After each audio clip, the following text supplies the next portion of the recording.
여러분 안녕하십니까? 미래 일터 안전보건 포럼의 공동대표를 맡고 있는 김태욱입니다. 오늘 제2회 미래 일터 안전보건 포럼은 주식회사 삼표산업과의 공동주최와 안전보건공단의 후원으로 진행됩니다. 이번 행사를 위해 물신양면으로 지원해 주신 주식회사 삼표산업 김선배 대표이사님께 진심으로 감사의 말씀을 드립니다. 그리고 우리 금년 포럼은 안전보건공단의 안전문화 확산 공모 사업의 지원으로 진행됩니다.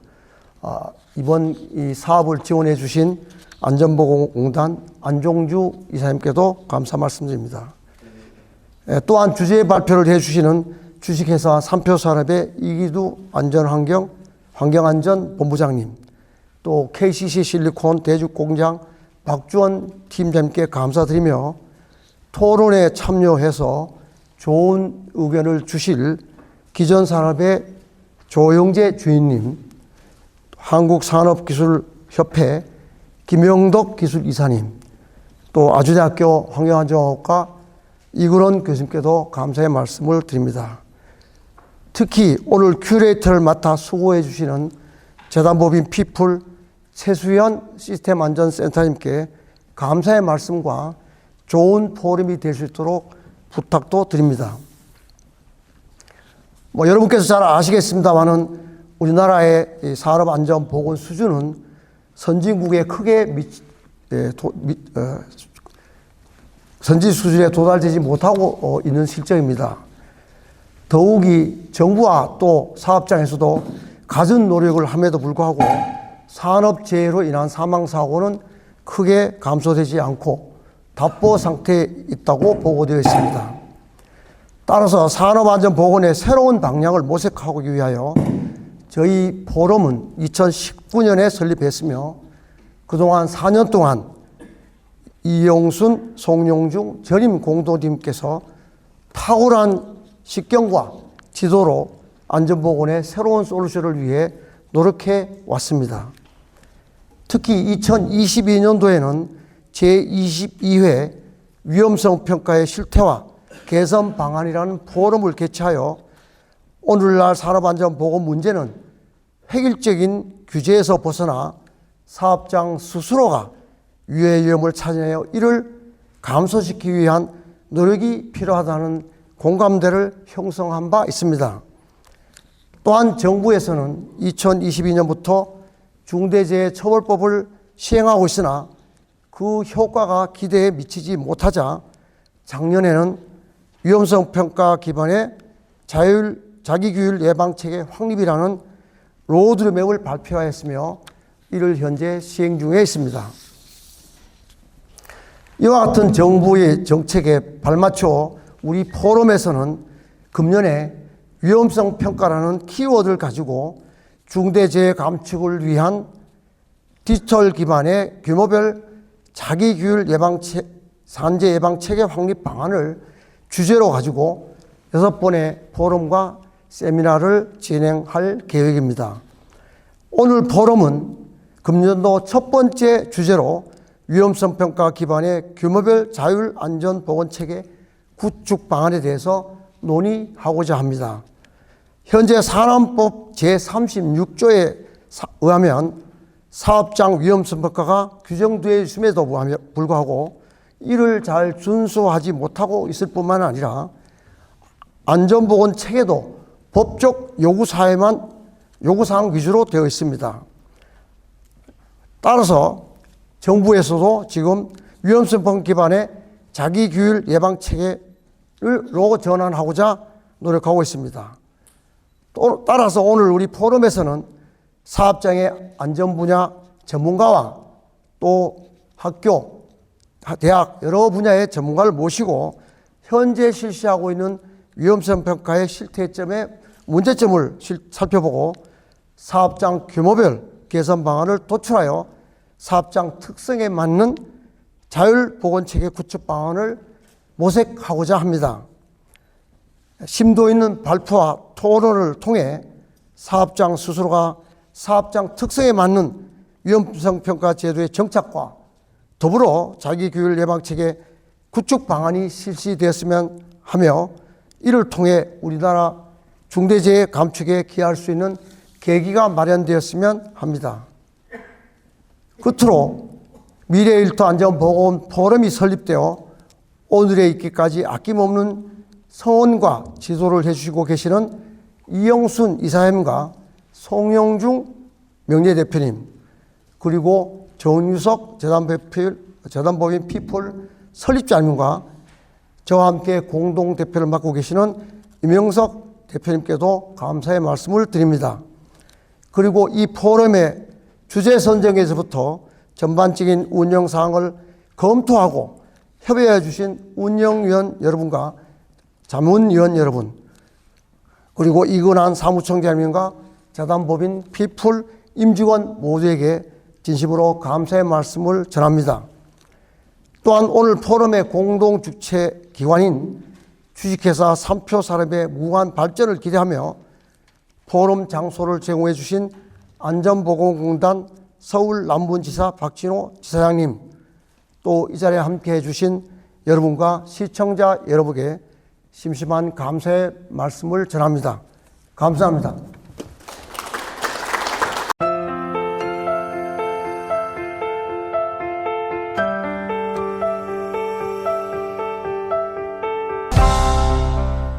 안녕하십니까.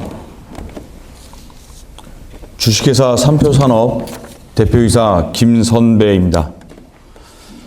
먼저 안전보건의 최고 전문가인 집단인 미래일터 안전보건 포럼의 23년 첫 포럼을 3표산업이 후원하게 되어서 매우 영광스럽게 생각합니다. 기회를 주신 김태옥, 임영섭 공동대표님께도 감사의 말씀을 드립니다. 저희 3표산업은 건설기초소재 전문 업체로서 골재, 레미콘, 몰탈 등의 건설 소재와 자재를 생산하는 판매하고 있습니다. 업종의 특성상 단위 사업장의 규모가 크지 않고 설비나 큰 중장비를 다루는 일이 많아서 위험도가 높은 것은 사실입니다. 저희 회사에서 안전관리 활동에 특히 중요하게 생각하는 것은 첫 번째는 경영진의 솔선수범, 두 번째는 중대 위험요소 집중관리, 세 번째는 현장 소그룹 안전활동입니다. 대표이사인 저부터 저 자신부터 직접 사업장을 다니면서 저희 직원들뿐만 아니라 협력사 직원들까지 많은 대화를 나누고 있습니다. 많은 대화를 나누면서 현장의 안전 활동을 확인하고 있는데요. 현장의 시설물에 대한 투자와 관리를 통해 중대재해 위험 요소를 제거하고 관리해 나가고 있습니다. 마지막으로 현장 안전 분임 활동은 현장에서 작업하시는 분들이 아차사고 발굴이나 위험 요소들에 대해서 제안하고, 최근에는 분임조가 직접 위험성 평가를 실시하여 이를 기반으로 안전수칙을 작성하고 있습니다. 남들이 해주는 그런 안전수칙이 아닌 본인 스스로 하는 안전수칙에 대해서는 준수하도록 최대한 독려를 하고 있습니다. 이와 같이 세 가지 활동을 내실 있게 꾸준히 추진하면서 중대재해를 예방하고 자율안전보건 관리체제가 자연스럽게 자리를 잡을 수 있을 것이라고 생각합니다.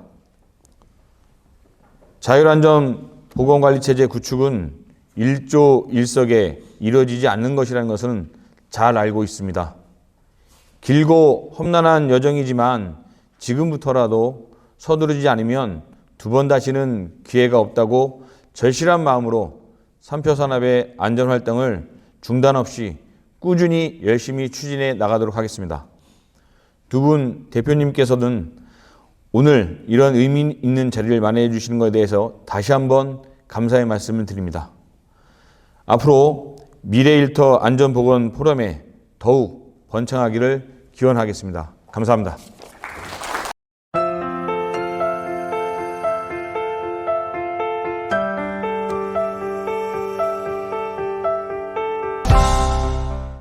예, 안녕하십니까. 저 삼표산업 환경안전본부 맡고 있는 이기두 상무입니다. 네. 금일 제가 말씀드릴 내용은 위험성 평가 기반의 중소규모 사업장 자율안전보건체계 구축 방안인데요.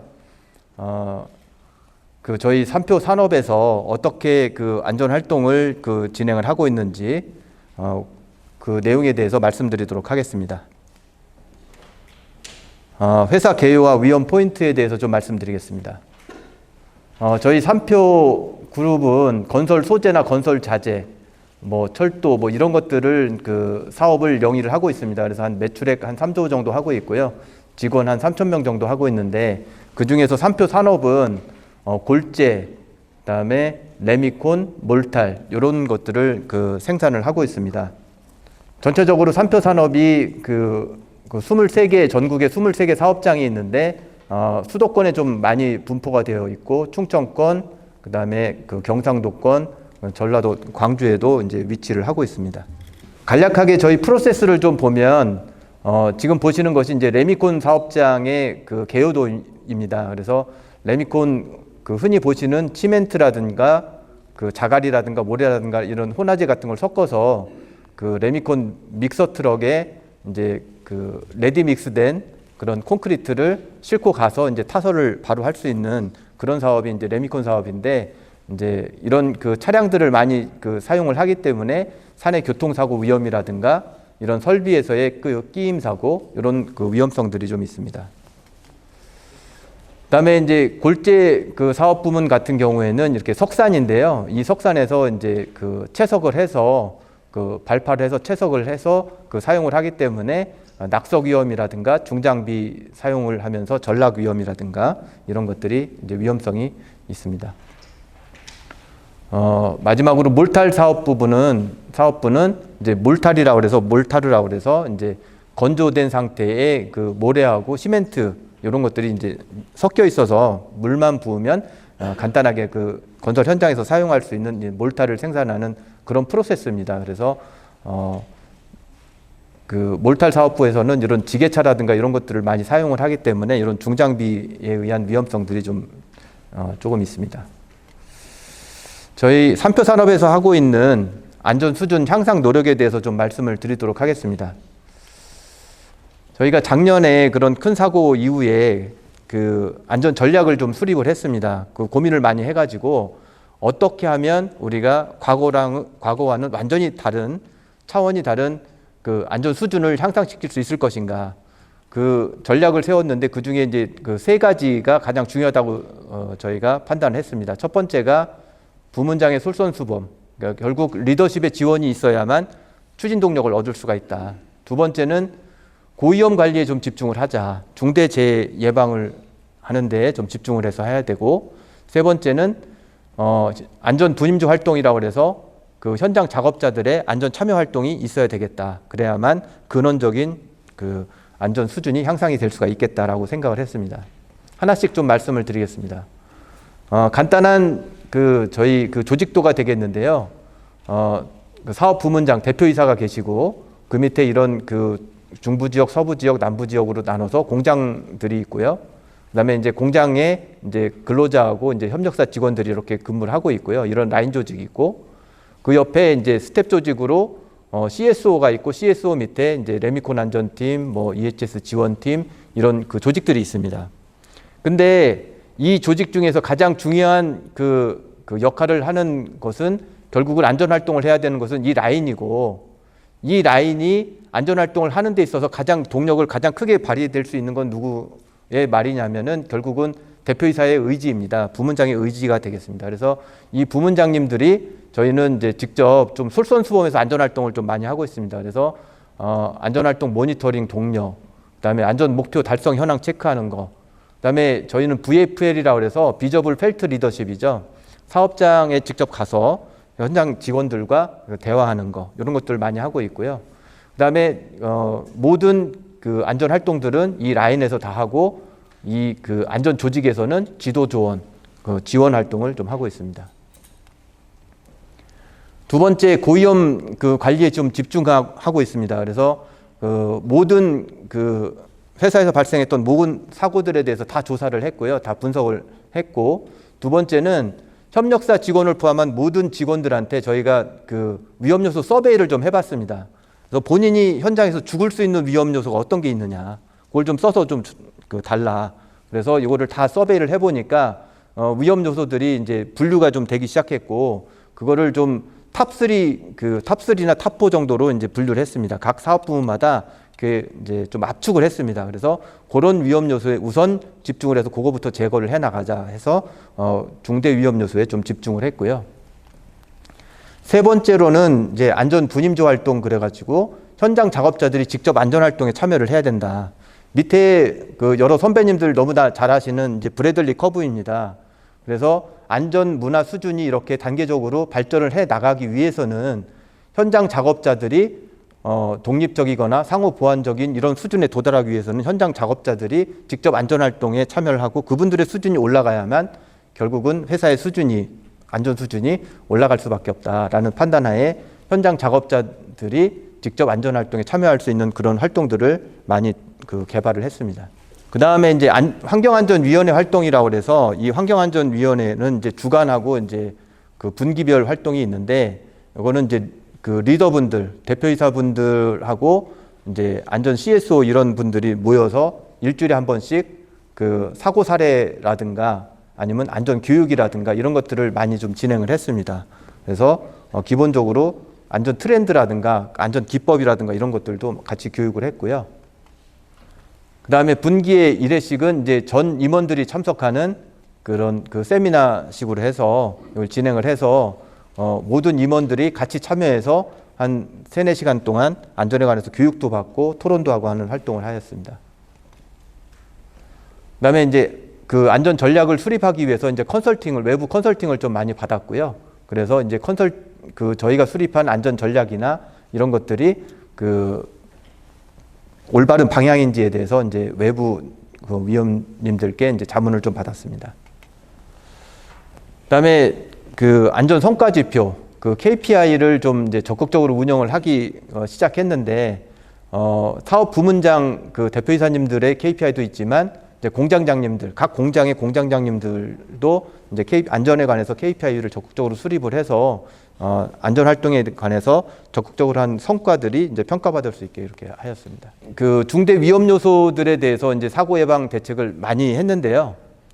여러 가지가 있지만 그 중에서 좀 몇 가지만 그 설명을 드리면, 레미콘 부문에서 했던 그 추락 사고 예방 활동입니다. 여러분들 그 일반 도로에 많이 나가 보시면 레미콘 믹서 트럭들이 많이 다니시는 걸 볼 텐데, 3표 트럭은 이제 파란색으로 되어 있는데 좀 틀립니다. 다른 회사 그 믹서 트럭하고 틀린 게 여기 보조 이렇게 난간이 더 설치가 되어 있습니다. 보조 난간이 설치가 되어 있고, 저희 공장에는 이 그 레미콘 뒤에 있는 이 호퍼라고 저희가 부르는데, 이 부분이 이제 콘크리트를 자꾸 이제 받다 보면은 이제 오염이 되거든요. 굳고 하거든요. 그거를 청소하는 건데, 저희는 이제 그 자동 살수 장치 요거를 이제 많이 설치를 했습니다. 그래서 기사들이 이 위에 올라가서 떨어지는 그런 추락 위험 요소를 이제 근원적으로 좀 제거하려고 많이 노력을 했습니다. 그 다음에 이제 그 컨베이어나 기계들을 많이 좀 다루기 때문에 로또또, 락아웃, 태그아웃, 트라이아웃 이 로또또 활동을 좀 많이 했고요. 그 다음에 최근에 좀 저희가 신경을 쓰고 있는 거는 사내 교통사고 예방을 위해서 그 AI, 그 영상 관제 시스템을 많이 설치를 해서 그 AI가 이제 보행자나 이런 인원들을 인식을 해서 교통사고를 예방하는 활동을 많이 하고 있습니다. 그다음에 저희가 이제 그 각 사업장들이 안전 활동을 잘 하고 있는지, 그 부족한 점은 어떤 점인지에 대해서 이제 오디트를 좀 실행을 하고 있는데, 작년부터는 저희가 좀 오디트 활동을 좀 강화를 했습니다. 그래서 오디트 팀도 좀 그 확대를 했고, 그 다음에 오디트에 체크하는 부분도 실질적인 사고 예방 활동에 관해서 체크를 많이 했습니다. 요거는 이제 오디트 결과로 나오는 거고요. 그 다음에 이제 현장 소그룹 활동에 대해서 좀 설명을 드리도록 하겠습니다. 현장 소그룹 활동은 저희는 그냥 그 안전 분임조 활동이다 이렇게 그냥 그 부르고 있습니다. 그 현장 작업자들이 일하시는 이 현장 작업자들이 직접 모여서 이렇게 그 공장마다 이렇게 다 이렇게 분임조를 짰거든요. 구성을 해서 이름도 좀 붙이고 해가지고 뭐 스마트 분임조, 퍼펙트 분임조 이렇게 이름도 붙이고 해가지고 이분들이 그 안전에 관해서 서로 토의도 하고 그 위험 요소 발굴하고 하는 활동을 좀 하고 있습니다. 그리고 이제 이분들의 활동에 대해서 이런 공장장님이나 이제 관리 감독자들이 이제 지원을 많이 해주시고 있고요. 분임조 이 회의록을 보면 이제 손으로 이렇게 막 쓰셨는데 이런 활동을 하는 거를 이제 손으로 써가지고 어떤 제안할 것도 그 제안도 하시고 아니면 아차 사고 있으면 아차 사고도 이제 그 제안하시고 이런 것들을 좀 하고 있습니다. 그리고 이제 위험 요인 드러내기라고 해서 작년 초에 그 분임조 구성하고 나서 많이 했던 게 이제 어떤 현장에 어떤 위험 요소가 있는지 좀 써봐라. 그래서 그런 써서 내신 거는 이런 위험 요소들에 대해서 전부 다 저희가 이제 표지를 다 붙여주고 위험 요소 그 분임조에서 그 드러낸 위험 요소들에 대해서 이제 적극적으로 표시를 좀 많이 해줬고요. 그분들이 제안하신 그 사고 위험 요소들에 대해서는 이제 각 그 사업소에서 이제 그 투자를 해서 그 위험 요소들 제거 활동을 많이 했습니다. 근데 이제 분임조를 꾸려가지고 이렇게 활동을 하다 보니까 저희가 고민이 생긴 게 뭐냐면 맨날 똑같이 분임조 모여가지고 한 달에 한 2번씩 모여가지고 뭐 위험한 거 써봐라. 아차 사고 뭐 얘기해보자. 근데 이게 한두 달 지나가니까 이게 고민이 생기기 시작한 게 맨날 그 프레임이 똑같으니까 이제 지루해지기 시작하는 거죠. 그래서 그러면 이런 그 체계적이고 지속적으로 위험 발굴 활동을 하는 거, 그 다음에 이제 작업자들의 행동 변화까지 이끌어낼 수 있는 것이 어떤 것이 있을 거냐, 이것에 대해서 좀 고민을 시작했고, 결국 저희가 이제 찾아낸 것이 뭐냐면 작업자들이 그 직접 위험성 평가 활동을 좀 했으면 좋겠다. 근데 이제 위험성 평가라는 게 저희가 기존에 하고 있는 클래스 이제 4M 위험성 평가라고 하는 이런 기법들은 저희가 기존에도 있거든요. 저희도 하고 있고 각 사업장마다 전부 다 인정도 다 받았습니다. 근데 기존의 위험성 평가가 좀 이제 그 사업장의 전체적인 위험성을 드러내고 이런 것들은 굉장히 작업자들이 직접 이 위험성 평가 이것에 대해서 교육을 받고 하기에는 좀 난이도가 굉장히 높았다고 생각을 했습니다. 위험성 추정하는 이런 매트릭스나 이런 걸 설명할 때도 굉장히 어려웠고요. 그래서 저희가 결국 그 현장 작업자들이 도입을 한 거는 뭐냐면 기존의 위험성 평가는 그 안전 담당자나 관리 감독자, 현장 작업자도 참여를 하지만 요거는 내비두고 현장 안전 분임조에서는 그 작업 안전 분석, 위험성 추정 그 단계가 없는 거죠. 작업 안전 분석을 좀 하자. 그래서 요거를 작업자들이 직접 그 수행을 하면 작업자들이 자기 그 작업에 대해서 위험 요소도 인식을 하고 그 다음에 이제 이거로 나중에 안전 수칙도 만들 수 있다. 그래서 작업 안전 분석을 도입을 하였습니다. 이제 기존에 이제 그 위험성 평가표인데요. 4M 그 클래스 기법이죠. 요 이제 위험성 추정 부분이 좀 난이도가 있습니다. 이 현장 분들한테 좀 적용을 할 때는. 그래서 저희가 이제 작업 안전 분석을 이제 그 실습을 좀 많이 했고요. 여기 보시면 요분들은 이제 현장에서 근무하시는 이제 여사님들이거든요. 그 나이도 있으신 여사님들인데 이분들이 거기서 이제 그 실습을 해가지고 다 발표도 하고 해보면 이분들이 좀 상을 많이 탔습니다. 그래서 작업 안전 분석이라는 기법이 이분들도 충분히 현장 작업자분들이 충분히 가능하다라는 좀 확신을 좀 얻게 됐고요. 직접 저희 작업자들이 작성한 겁니다. 그래서 굉장히 저희보다 더 작업 단계라든가 이런 것들을 상세하게 좀 알고 있었습니다. 작업 단계, 위험 요인 이런 것들 자기가 경험을 많이 해봤기 때문에 이런 걸 잘 알 수 있었고 대책도 좀 많이 나왔고요. 이런 것을 이제 현장 작업자들이 직접 이렇게 해서 이제 그 작업 안전 분석이 이제 쌓여 나가고 있는 그런 단계입니다.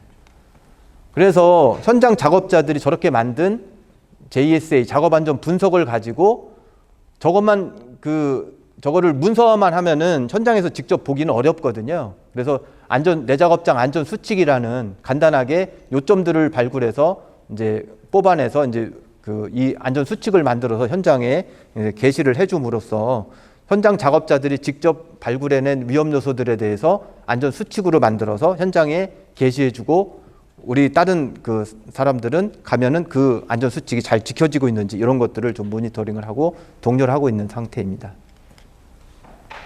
그래서 이제 그런 결과로 이제 어떤 아차 사고 발굴이 이제 22년에 이제 그 10월 달부터 저희가 했는데 2,200건 정도 나왔는데 1분기에만 지금 1,100건 정도 아차 사고가 많이 나왔고요. 그다음에 이제 자율안전 개선이라고 그래서 현장에서 스스로 개선하는 활동도 이제 굉장히 좀 적극적으로 하고 있는 상황입니다. 시멘트에서 한 건데 저희가 이제 산표 산업도 이제 요 경진 대회를 좀 준비를 하고 있습니다. 그래서 이제 분임조 이렇게 경진 대회를 해서 이런 그 우수 분임조에 대해서 포상을 해주고 하면서 이제 그분들의 그 노력도 치하를 해주고 그 어떤 그 롤 모델을 그 삼을 수 있도록 해주는 경진 대회를 추진을 하고 있습니다. 그래서 분임조 경진 대회가 이제 2분기에 진행을 하고 있고요. 그 올해 내내 저희가 이제 표준 안전 작업 절차라든가 내작업장 안전 수칙 이 활동을 꾸준히 좀 추진을 해 나가려고 하고 있습니다. 그래서 저희가 그 이렇게 현장 작업자들이 직접 이렇게 안전 활동을 적극적으로 함으로써 그 안전 수준이 좀 나아지고 있다고 생각을 하고 있는데 2023년도에도 계속적으로 저희가 이런 라인 주도 안전관리 활동, 그러니까 그 공장장님이나 부문장님이나 이런 분들이 좀 독려를 해주고 현장에서 직접적으로 안전관리 활동을 하는 이런 것들 그 적극적으로 할 것이고, 그 대표이사님과 CSO 저도 이제 그 현장을 자주 방문해서 직접 그 활동들을 확인하고 챙겨주고 이제 독려할 것이고요. 외부 전문가 안전 컨설팅도 지속적으로 받을 예정입니다. 그 다음에 안전 예산도 저희가 이제 150% 이상 증액을 했거든요. 그 다음에 이제 현장 작업자들의 이제 안전 참여 활동도 적극적으로 실행을 할 예정입니다. 정말 그 저희 산표산업은 그 다른 회사들보다도 더 이제 절실한 마음이 좀 많이 들고요.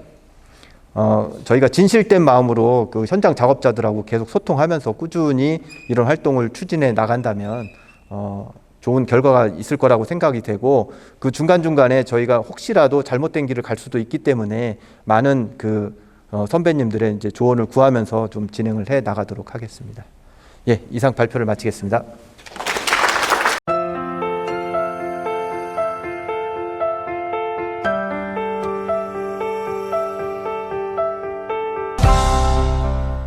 안녕하십니까. 방금 소개받은 박주원입니다. 이렇게 큰 자리에 발표할 수 있는 기회를 주신 것에 대해서는 굉장히 큰 감사와 영광을 느끼고 있습니다. 아주 나름대로 열심히 준비했지만 어떤 현장의 어떤 목소리를 좀 담았다는 생각으로 잘 들어주시면 감사드리겠습니다. 네, 제가 발표할 내용은 사고 사례와 근로자 안전의식 기반의 현장 위험 요인 발굴 역량 및 관리 프로세스 개선이라는 내용으로 좀 발표를 드리고자 합니다.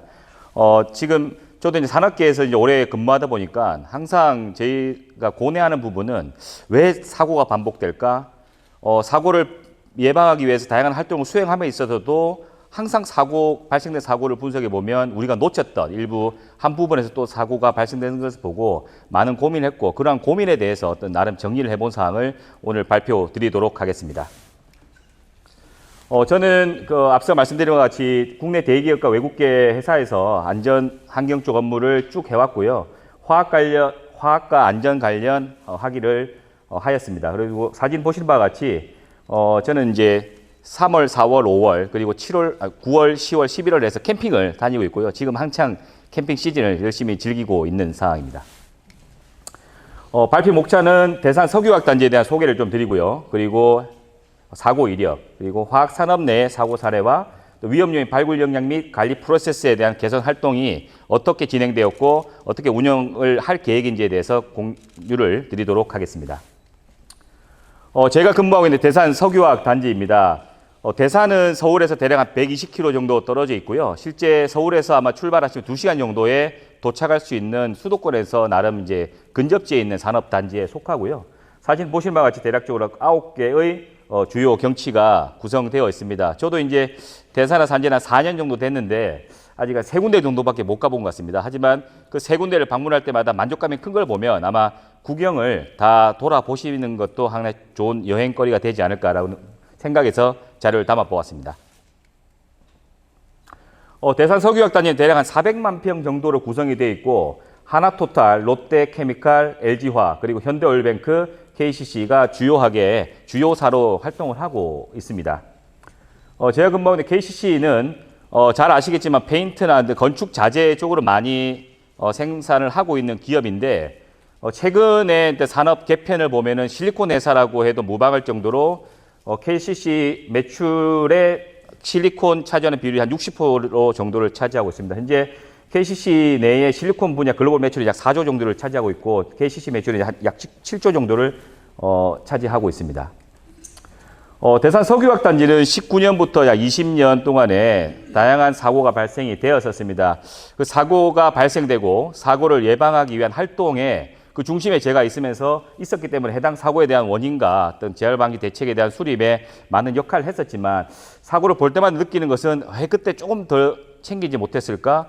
이 부분이 왜 놓쳐졌을까에 아쉬움이 큰 것은 사실입니다. 그래서 사고를 보면 실제 이제 촉매 연구센터 내에 분위 폭발에 의해 사망 사고가 발생되었고 해당 사망 사고가 발생된 재해자는 제 대학 동기였었습니다. 그래서 더 큰 아픔이 있었고요. 그리고 대정비 기간 내 배관 내에 그라인더를 이용해 절단을 하다가 내부에 이제 인화성 물질이 누출되면서 중대 산업 사고가 발생되었던 사고를 보면 저희가 인지할 수 있었고 충분히 막을 수 있었던 사고임에도 불구하고 지속적으로 이러한 형태의 사고가 발생되고 있는 것이 현재 우리나라 산업계의 사고 현상이지 않을까라고 말씀드릴 수 있을 것 같습니다.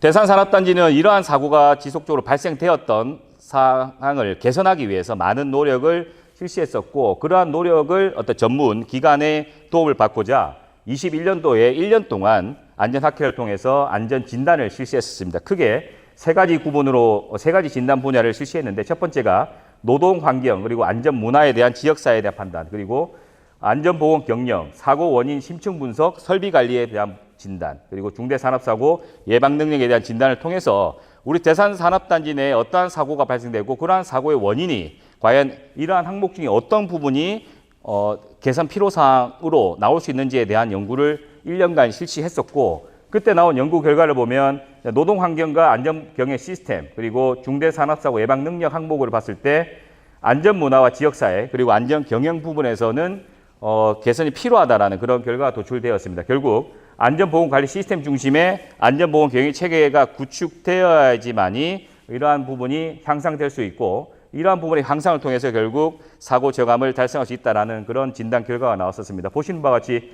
중대산업사고 예방 능력은 PSM 항목을 이제 평가를 했기 때문에 PSM 요소별로 봤을 때 또 교육훈련 외에는 다 이제 90점대를 보였습니다. 왜 그러냐면 해당 대산산업단 6개사가 거의 대부분 PSM P등급 사업장입니다. 그렇기 때문에 중대산업사고에 대한 예방 진단 능력은 타 사업장 대비해서는 높은 수준으로 평가되었던 것은 사실입니다. 이러한 사항을 요약을 하면은요, 결국 사업장 내 위험 요인 발굴, 저감 활동, 즉 위험성 평가라고 이제 대표될 수가 있는데 그러한 부분이 미흡했고 불안전한 행동 요인에 의한 사고가 발생되었다. 이 부분은 저희가 그동안의 수많은 사고 조사 결과 대비해서 다른 내용이 크게 없다고 생각됩니다.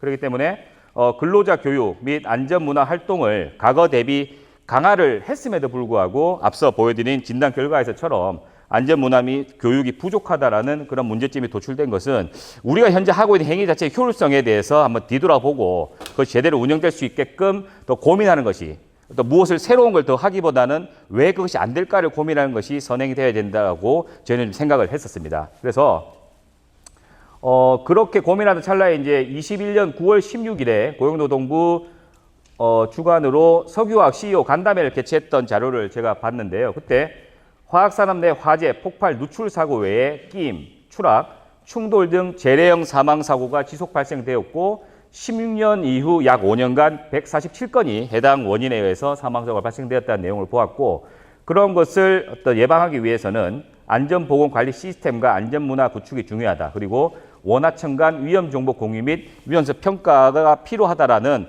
정책적인 안내를 받고 내부적으로 고민했습니다. 목표는 알겠지만 어떻게 그것을 달성해 나가야 되는지가 사업장의 큰 고민이었기 때문에 저희가 내부적으로 많이 논의를 했었고요. 저희가 앞서 고용노동부가 발표한 자료 대비해서 우리의 실제 사고는 어떨지에 대해서 한번 분석을 해봤습니다. 화재 폭발 유노출 등 물적 손실보다는 상해 사고 비율이 사업장 내 확실히 1.7배 이상 높았었고요. 그리고 사고에 대한 내용도 넘어짐, 부딪힘, 절단, 배임 순서로 많았고 또 원청 대비 협력회사가 7대3 비율로 많은 사고 비율을 보였었습니다. 그리고 5년 이내 사원급 인원의 사고 비율이 전체에서 75% 정도를 차지했었고 그들의 사고 시간대가 대략 한 9시부터 11시 사이가 37%의 사고를 보였습니다. 즉 9시에서 11시 사이에 사고가 집중된다는 것이 좀 분석이 됐었고요. 결국 이제 그런 것을 봤을 때 위험성 평가 그리고 보호구, 절차 미준수, 설계 이슈에 대한 부분이 어떤 주요 원인으로 좀 파악이 되었었습니다. 앞서 이제 고용노동부 발표 자료와 어떤 봤을 때 그 화학 산업 내에서도 이러한 원인과 이러한 현상이 보이더라는 결론을 좀 도출할 수 있었습니다. 그래서 그러한 내용 좀 요약하면 결국 불안전한 행동 요인 및 저근속자에 의한 상해 사고가 지속 발생되고 있다. 그러한 것을 막기 위해서 교육 강화, 현장 점검 강화 및 안전 문화 강화 등의 솔루션이 제시되어야 되는데 이러한 내용이 이제 과거에 제시된 다양한 의견 대비해서 달라질 수 있는 내용이 뭐가 있을까를 실제 현장에서 많은 고민을 좀 했었습니다.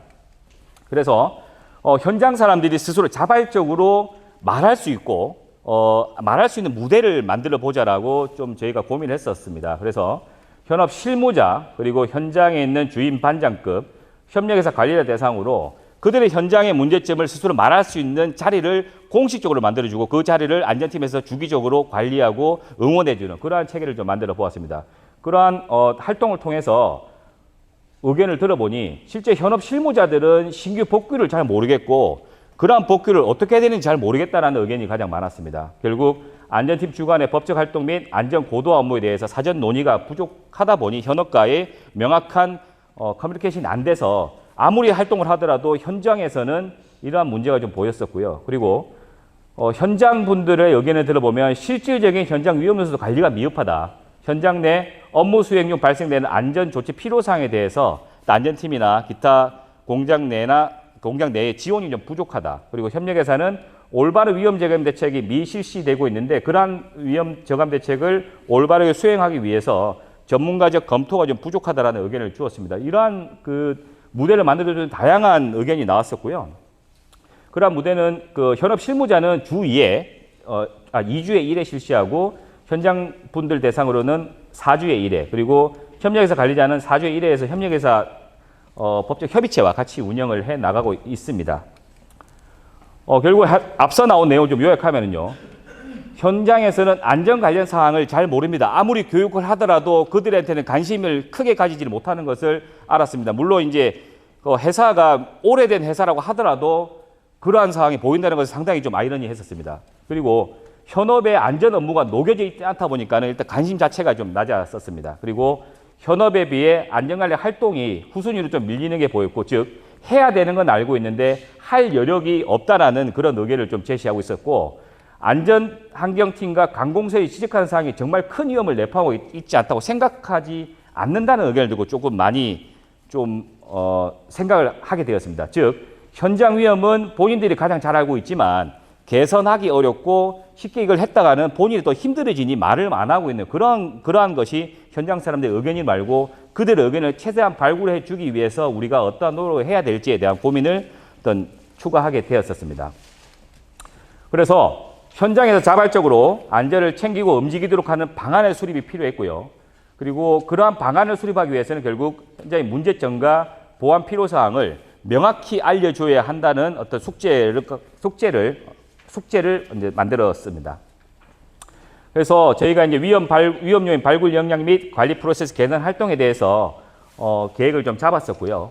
첫 번째 위험성 평가에 대한 부분을 좀 개선해 보자라고 이제 내부적으로 논의를 해서 위험성 평가 부분을 좀 개선을 했습니다. 즉 위험성 평가의 현상 및 문제점을 보면 작업별 위험도가 현재 산출되지 않아서 모든 작업이 동일한 위험도로서 관리되고 있었고요. 그리고 도출된 위험 요소별 위험 분류가 제대로 되지 않고, 그리고 위험 저감 대책에 대해서도 분류가 제대로 되지 않다 보니까는 체계적인 위험 요인 발굴이 안 되고 있는 현장의 문제점이 좀 있었습니다. 그래서 저희는 작업별로 위험도를 1등급, 2등급, 3등급으로 다 정해서 정말 위험한 작업을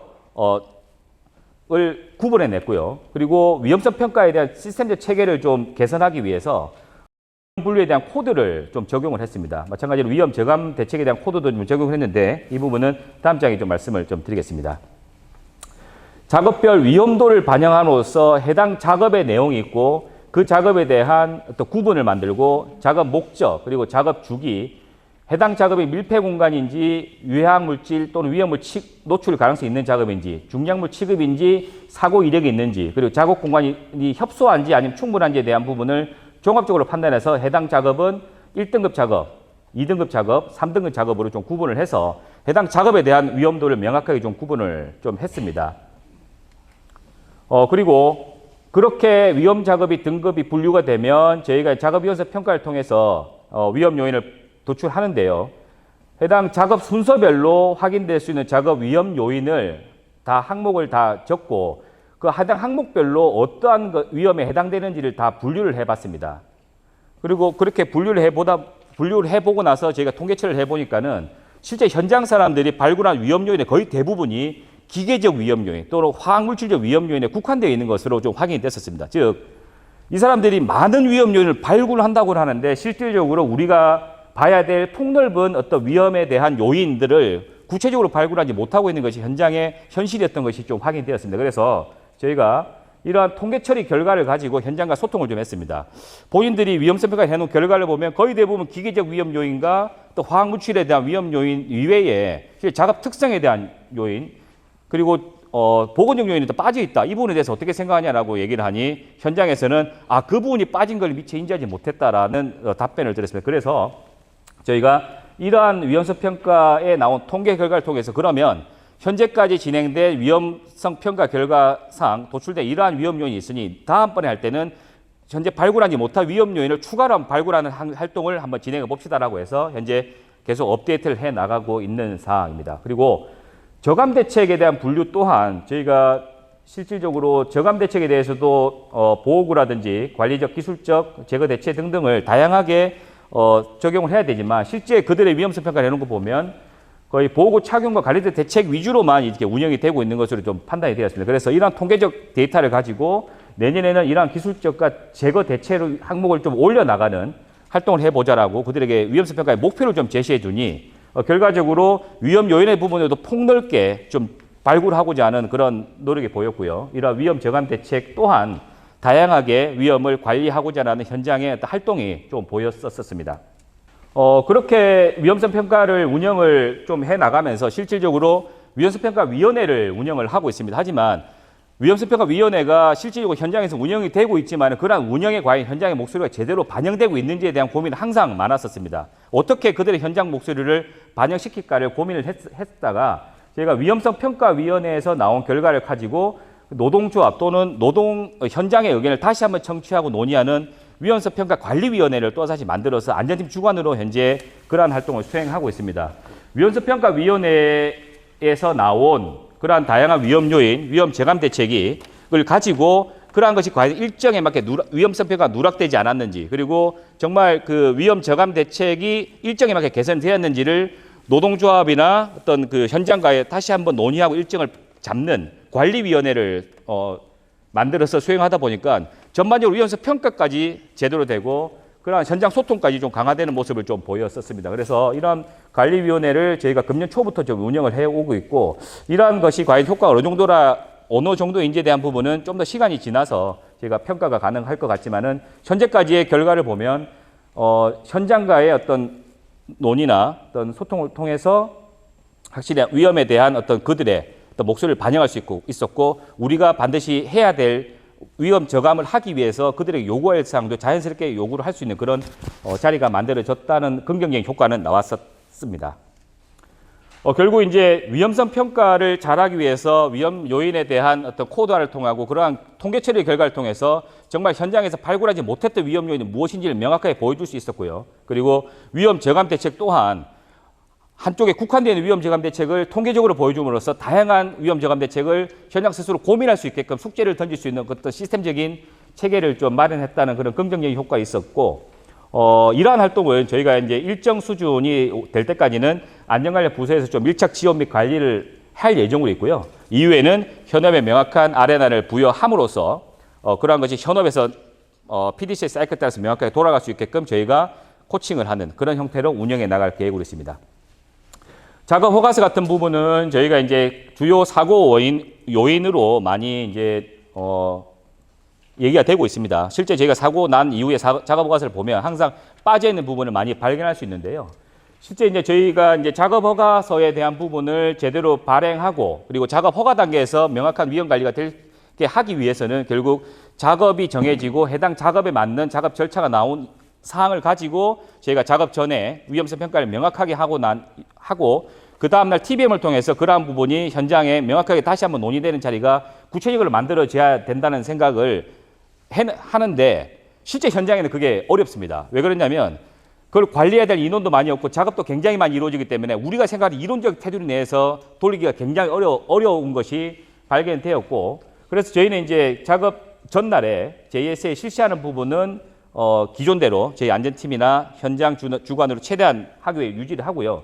그 다음날 진행되는 작업 전 TBM 같은 경우는 이 공사업체와 시행운전부서 안전팀이 주관이 돼서 TBM을 실시하지 않을 경우는 작업허가 자체가 승인되지 않게끔 일단 시스템적으로 강제로 좀 집어넣습니다. 이게 이제 현장에서 관리감독자의 작업허가 승인을 통해서 해당 작업이 이제 하게끔 승인이 돼버리면 이제 그 이후에는 이제 작업을 해도 문제가 없지 않습니까? 그래서 작업 승인 단계에서 현장에 TBM이 되지 않을 경우에는 작업을 하지 못하는 것을 시스템적으로 녹여놓고 그러한 TBM의 주관을 안전팀에 실시해서 안전팀이 해당 사항의 위험 요인을 제대로 파악했는지를 질의응답 형태로 작업자들과 논의하면서 그렇게 좀 현재 운영하고 있는 상황입니다. 현재 한 1년 정도 운영을 하고 있는데 이게 이제 현장에 자연스럽게 지금 녹아들어다 보니 작업을 해야 되는데 TBM을 언제 합니까? 라고 이제 문의가 오는 그런 긍정적인 효과는 나왔던 게 사실입니다. 그래서 이제 안전팀 주관으로 TBM을 좀 운영하고 좀 더 시간이 지나서 이제 이게 정착이 되면 해당 자체 관리감독자 주관으로 TBM을 원활하게 운영할 수 있게끔 저희가 계속 고도화를 해 나갈 예정으로 있습니다. 그리고 작업허가서 앞서 말씀드린 바와 같이 그러한 안전팀의 확인 없이는 관리감독자의 승인이 될 수 없게끔 저희가 이제 좀 만들었고요. 그리고 저희가 이제 사고가 나고 나서 현장 근무자들 대상으로 인터뷰를 해보면 그때도 그런 위험이 좀 있었습니다. 어제도 안 그래도 그 조금 위험했었는데 오늘 사고가 났네요라는 얘기를 여러 번 들었었습니다. 그런 얘기를 듣다 보면 이게 작업이 종료되고 나서 왜 작업자들 대상으로 그러한 위험 요인에 대한 청취를 안 했을까? 그러한 위험 요인을 제대로 청취했으면 우리가 그러한 요인을 이해를 하고 위험을 저감하기 위해서 어떤 행동을 했을 건데 그러한 의견을 듣는 공식적인 창구나 시스템적인 적용이 없다 보니까는 계속 그게 놓쳐지는 것이 확인이 되어서 작업이 종료되고 나면 안전작업 허가 확인서라는 제도를 좀 만들었습니다. 이거는 작업이 종료될 때 작업 종료 서명을 하기 전에 반드시 안전작업 확인을 하게끔 되어 있고 해당 내용의 주요 사항은 작업자가 스스로 해당 작업을 함에 있어서 어떤 사고 위험이 있었는지 그리고 안전관리 기타 의견이 있는지를 반드시 적고 모든 작업자가 서명을 함으로써 이게 완성이 돼야 작업이 최종적으로 종료가 되도록 하는 시스템을 현재 적용해서 운영하고 있고 현재 한 2달 정도 운영을 하고 있습니다. 그래서 현장의 얘기를 들어보면 확실히 이 서명을 하면서 작업자들이 다시 한번 생각하는 경향이 보이더라. 그래서 기존에는 그냥 작업 빨리 마치고 가고자 했고 그 다음날 돼서야 뭐 어제 사고 있었냐 없었냐 뭐 위험한 게 있었냐 없었냐 묻다 보니까는 그 전날 얘기가 과연 그들의 머릿속에 얼마나 남아있을지에 대한 것도 고민이 많았는데 작업이 종료되는 시점에 우리가 이러한 것을 묻고 이러한 부분에 대해서 논의하는 시간을 가지다 보니 확실히 예전보다는 위험에 대해서 얘기하는 빈도가 늘었더라라는 긍정적인 어떤 대답을 하는 걸 보고 이러한 안전작업 확인서가 현장 내에 결국 작업을 종료한 직전에 확인하는 주요한 안전관리 툴로서 좀 적용해도 좋지 않겠다라는 생각을 가지고 있습니다.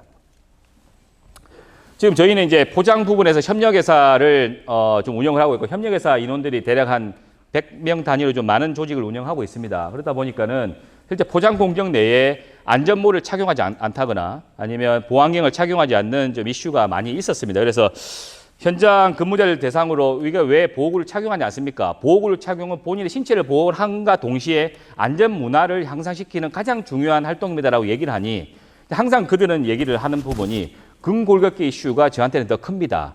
안전모를 쓰고 작업하는 것 자체가 내 목에 무리가 가는데 내가 안전이 나한테는 그렇게 반드시 보호가 필요하다고 난 느끼지 못합니다라는 얘기를 듣고 이거는 뭔가 잘못됐다라고 생각을 좀 하게 되었습니다. 그래서 우리가 무조건 보호구를 쓰라라고 강요하기보다는 이들에게 어떻게 보호구를 쓰게끔 좀 유도를 시킬까를 좀 고민을 했었습니다. 그래서 왜 보호구를 쓰지 않습니까? 라고 하니 불편하다는 말을 했었고, 그러면 어떻게 해주면은 불편함이 없겠으면 라고 하니 좀 가벼웠으면 좋겠습니다.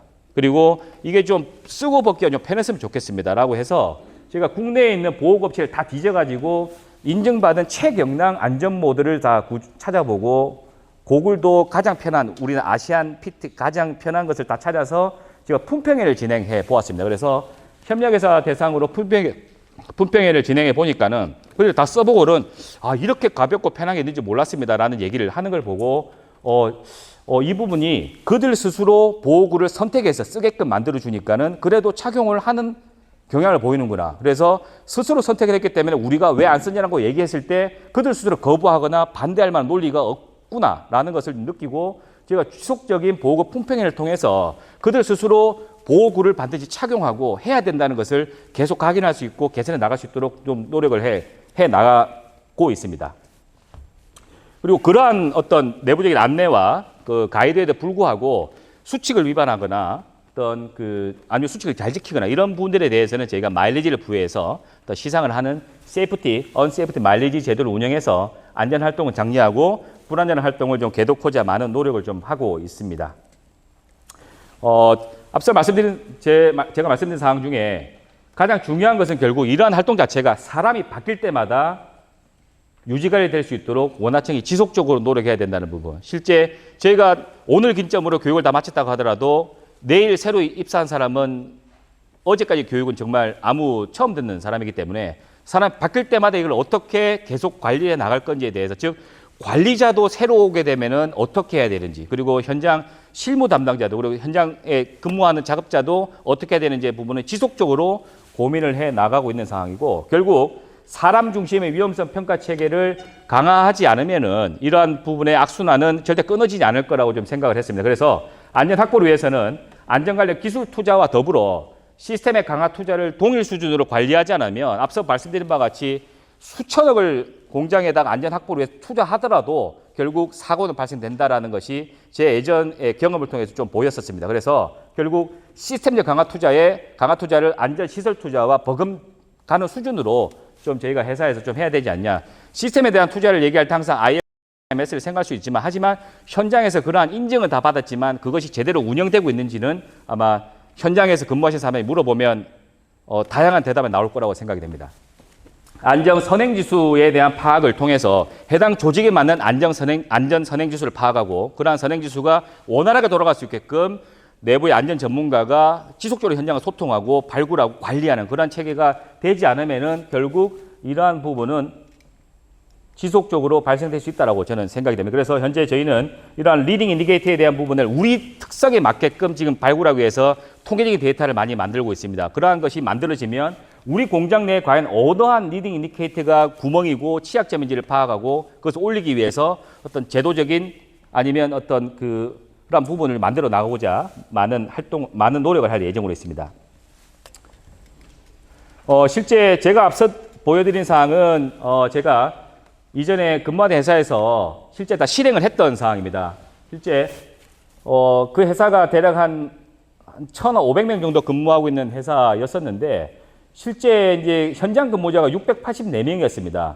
684명을 대상으로 총 175회 정도 직접 간담회를 1대1로 다 면담을 했었습니다. 제가 이제 안전팀장이었고 그때 해당 근무자를 대상으로 다 면담을 해보니 실제 우리가 그들과 대화하지 않으면 알지 못하는 사항이 너무나 많았었습니다. 그래서 그러한 대화를 통해서 총 12개의 개선 아이템을 좀 도출해서 실제 노동조합과 함께 그러한 개선 활동을 좀 실행했었고, 그때 저희가 가장 중요한 포인트를 잡았던 것은 뭘 더 할까? 우리가 이거 안전 확보에서 뭘 더 해야 되냐? 뭘 더 달아야 되냐를 고민하기보다는 현재 우리가 갖춰져 있는 시스템과 갖춰져 있는 안전 체계가 왜 안 될까? 왜 지켜지지 않을까 관점으로 접근을 하고자 많은 노력을 했었습니다. 그렇게 접근을 해가지고 저희가 이제 12개 항목에 대해서 실제 진행을 했었고요. 법규 위반에 대한 부분도 주요하게 발생되는 법규 위반 사항을 통계적으로 처리해서 그러한 부분을 노동조합과 함께 주 단위로 점검하면서 관리하는 체계를 운영해서 많은 효과를 보았었고요. 그리고 위험성 평가도 앞서 말씀드린 바와 같이 단순히 위험성 평가를 교육하고 그들을 제대로 할 수 있게 위험성평가위원회 자리를 만들어주고 그리고 결과가 잘 됐는지 일정 관리하고의 수준에서 머물러 있으면 안 되더라라는 결과를 얻었었습니다. 그래서 결국 그들이 발굴하지 못한 위험 요인이 뭔지를 명확하게 보여주지 않으면 절대 우리가 아무리 많은 위험성 평가를 하더라도 위험 요인의 발굴이 제대로 되지 않더라라는 그런 학습을 좀 했었습니다. 그리고 현장 점검에 대한 체계도 강화했고 행동 기반 안전을 도입해서 앞서 말씀드린 1등급 작업에 대해서는 반드시 BBS를 적용해서 그런 작업자의 불안전한 행동을 우리 스스로 알 수 있게끔 좀 하는 활동을 좀 했었고요. 그리고 이동식 화재 감지기에 대한 개발도 했었고, 그리고 안전 블럭, 현재 현장에 달린 안전 블럭이 제대로 작동되는지를 나도 모르겠다라는 현장 의견을 듣고, 야, 이게 안전 블럭을 어떻게 하면 제대로 작동되는지를 평가할 수 있을까라는 고민을 해서 결국 안전 블럭을 테스트하는 장비를 직접 개발을 해서 저희가 한번 테스트도 해봤었습니다. 그랬더니 이게 이제 총 저희가 112개 안전 블럭 중에 실제 18개가 작동을 안 하는 걸 발견한 걸 보고 저희가 이거 안전 블럭이 제대로 작동되는지에 대한 검사 방법이 없나에 대한 고민도 많이 했었습니다. 제가 아무리 조사해봐도 실제 검사 방법이 없더라고요. 실제 제품에 대한 부분이 있지만 현장에 달려있는 것이 제대로 작동되는지에 대한 부분은 좀 찾지 못해서 저희가 자체 개발했고 자체 개발을 보니 실제 18개가 작동이 안 되더라라는 확인을 좀 했었습니다. 이상으로 저희가 이제 산업계에서 했던 사항이기 때문에 어떤 학술적인 학술적인 내용보다는 좀 더 경험적인 내용을 좀 말씀드렸던 것 같습니다. 그래서 이상 마치도록 하겠습니다.